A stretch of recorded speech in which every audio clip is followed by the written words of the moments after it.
2018లో ఓ గిరిజన యువకుడి దారుణ హత్య మీకు గుర్తుండే ఉండొచ్చేమో. దాదాపు 20 మంది విచక్షణారహితంగా తంతు కర్రలతో బాదుతూ అత్యంత దారుణంగా చంపారు. అసలు తనను వారంతా ఎందుకు కొడుతున్నారో కూడా ఆ వ్యక్తికి అర్థమే కాలేదు. ఎందుకంటే అతను ఒక మానసిక వికలాంగుడు.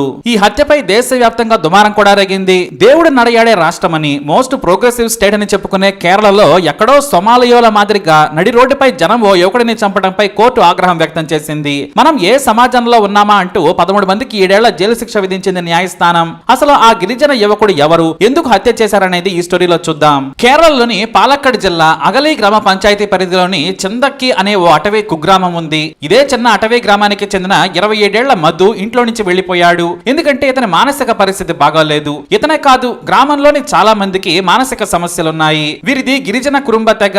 ఇక్కడ చాలా కాలంగా ప్రతి ఇంటికి ఒకరు మానసిక అనారోగ్యంతో బాధపడుతూ ఉన్నారు. అయినా ప్రభుత్వాలు పట్టించుకోవడం లేదు. వారి మానసిక పరిస్థితికి సరైన కారణం కూడా ఎవరికీ తెలియదు. అలాంటి మానసిక రోగంతో మధు తన గ్రామం బయటకు వచ్చి ఎక్కడ ఆహారం దొరికితే అక్కడ తినేసి ఎక్కడో ఓ చోట కాలం గడుపుతూ ఉంటాడు. మధు సోదరి సరస్వతి తల్లి మల్లికి విషయం తెలిసినా ఇంటికి తీసుకెళ్లలేదు. ఎంత బ్రతిమలాడినా సరే ఇంట్లో ఉండడు. ఇక్కడ ఇంకో విషయం కూడా ఉంది. ముక్కాలి సిందకి అనే గ్రామాలు ఈ అడవికి దగ్గరలోనే ఉంటాయి. అయితే 2017 నుంచి 18 వరకు ఇక్కడ వరుసగా దొంగతనాలు జరుగుతూ ఉన్నాయి. అంతేకాదు గిరిజన గ్రామాల్లోని మానసిక వికలాంగులు కూడా ఇక్కడ ఒక సమస్యగా మారారు. ఎందుకంటే వారంతా గ్రామాల్లోకి వచ్చి సంచరిస్తూ ఉంటారు. దుకాణాల్లోకి చొరబడి నచ్చింది తీసుకుని తిని వెళ్లిపోతూ ఉంటారు. ఎవరి అనుమతి తీసుకోరు. చాలా సార్లు వారికి భయపడి కూడా ఏదో ఒకటి ఇచ్చేస్తూ ఉంటారు. మరికొంతమంది మానసిక వ్యాధిగ్రస్తులనే దయతో భోజనం పెడుతూ ఉంటారు. అయితే వరుస దొంగతనాలతో గ్రామస్తులు భయపడిపోయారు. అంతేకాదు గ్రామాల్లో యువకులు ఒక టీమ్ గా ఏర్పడి దొంగలను పట్టుకుని బుద్ధి చెప్పాలి అనుకున్నారు. అయితే ఈ మధు దురదృష్టవశాత్తు 2018 ఫిబ్రవరి 22న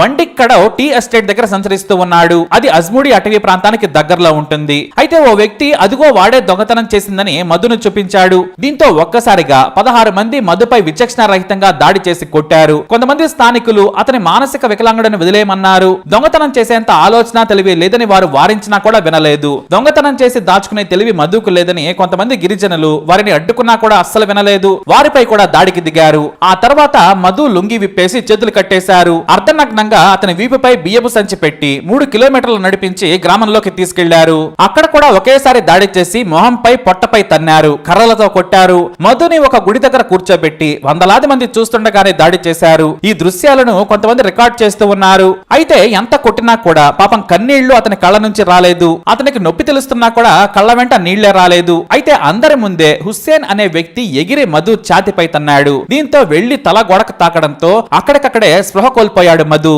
సరిగ్గా అదే సమయానికి పోలీసులు కూడా చేరుకున్నారు. అప్పుడే మధు సోదరి సరస్వతి అక్కడికి చేరుకుంది. కానీ జరగరాని ఘోరం జరిగిపోయింది. పోలీసులు గ్రామస్తులను ఏమీ అనలేదు. ఎందుకంటే వరుస దొంగతనాలను ఆపలేకపోయారని వారిపై కూడా జనం ఆగ్రహంగా ఉన్నారు. ఇక స్పృహ కోల్పోయిన మధుని దగ్గరలోని అగాలి హెల్త్ సెంటర్ కు తీసుకెళ్లారు. కానీ పోలీస్ జీప్ లోనే చనిపోయాడు Madhu. Medical officer doctor Leema Francis వెంటనే మధుకు చికిత్స చేసేందుకు వెళ్లారు. కానీ అప్పటికే శరీరం మారిపోయింది. ఒంటి నిండా గాయాలున్నాయి. పల్స్ లేదు.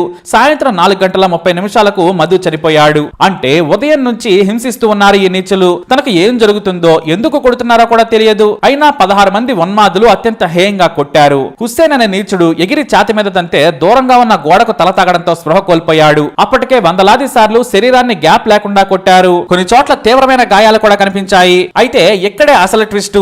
మధు చనిపోయాడని తెలియగానే సోషల్ మీడియా నుంచి మెయిన్ స్ట్రీమ్ మీడియా వరకు ఆక్రోశం వెళ్లగక్కారు. ఒక అమాయకుడిని బట్టలు విప్పి కొట్టి మానసిక వికలాంగుడని తెలిసినా చచ్చేలా చావబాతిన వారిని కఠినంగా శిక్షించాలని డిమాండ్లు వినిపించాయి. కేరళ నుంచి ఢిల్లీ వరకు దేశవ్యాప్తంగా ఈ విజువల్స్ చూసి జనం ఆగ్రహం వ్యక్తం చేశారు. దీంతో కేరళ సీఎం పినరయ్ విజయన్ జనాగ్రహంతో బయటకు వచ్చారు. ప్రత్యేక టీంను ఏర్పాటు చేసి విచారణ చేస్తామని ప్రకటించారు. స్వయంగా మధు తల్లి మల్లిని కలిసి 18 లక్షల రూపాయల ఆర్థిక సాయం అందించి తాము అండగా ఉంటామన్నారు. ఇక విచారణ కూడా వేగవంతం చేయాలి అనడంతో ప్రత్యేక టీం వీడియోలు చూసి విచారణ మొదలు పెట్టారు.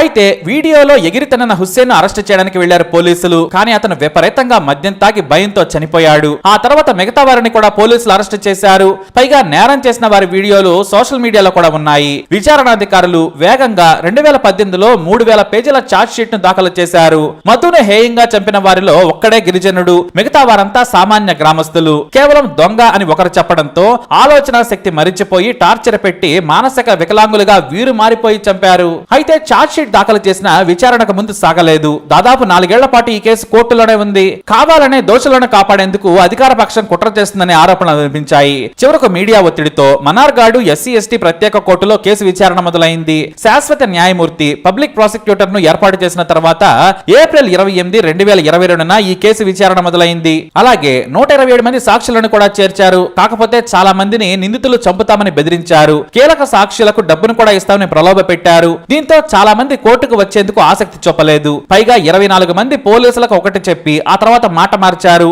అంతెందుకు మధు దగ్గర బంధువులే సాక్ష్యం చెప్పేందుకు రాలేదు. వారిని భయపెట్టి ప్రలోభ పెట్టారు నిందితులు. దీని గురించి తెలిసిన న్యాయమూర్తి ఆగ్రహం వ్యక్తం చేశారు. మరికొంతమంది కోర్టులో తమ మాటలను కూడా మార్చేశారు. అప్పుడు జడ్జి గారు ఇలా అయితే ఎలా, ఒక మానసిక వికలాంగుడికి న్యాయం చేయాలనే మానవత్వం కూడా మీకు లేదా అంటూ ఘాటు వ్యాఖ్యలు చేశారు. అయితే గుడి దగ్గర తన తమ్ముడిని కొడుతుంటే చూసిన సరస్వతి సాక్ష్యం కీలకంగా మారింది. ఆమె మాటలను దాదాపు 100 మంది సాక్షులు సమర్థించారు. అంతేకాదు ఆ గ్రామస్తులే తమ వారు చేసిన పనిని తప్పుగా కూడా కోర్టులో సాక్ష్యం చెప్పారు. ఇక వీడియో సాక్ష్యం కూడా ఉండడంతో 13 మందికి 5 ఏళ్ల తర్వాత కోర్టు 7 ఏళ్ల శిక్ష విధించింది. ఒక వ్యక్తికి 3 నెలల శిక్ష పడింది. అలాగే జరిమానాగా 1,00,000 విధించింది న్యాయస్థానం. మనం మనుషులుగా ముందు ఆలోచించాలి, అనుమానం ఉంటే పోలీసులకు తెలియజేయాలి. ఇలా అసాంఘిక సమాజంలో బ్రతికినట్లుగా సైకోల్లా మారి మానసిక వికలాంగుడిని చంపిన వారిని క్షమించే ప్రసక్తే లేదని న్యాయమూర్తి ఘాటుగా అన్నారు. దీంతో చివరికి మానసిక వికలాంగుడు మధు హత్యలో దోషులకు శిక్ష పడడంతో అంతా ఊపిరి పీల్చుకున్నారు. మరి ఇన్ఫర్మేషన్ మీకు నచ్చినట్లయితే తప్పకుండా వీడియో లైక్ చేయండి, షేర్ చేయండి, మా ఛానల్ని సబ్స్క్రైబ్ చేసుకోండి.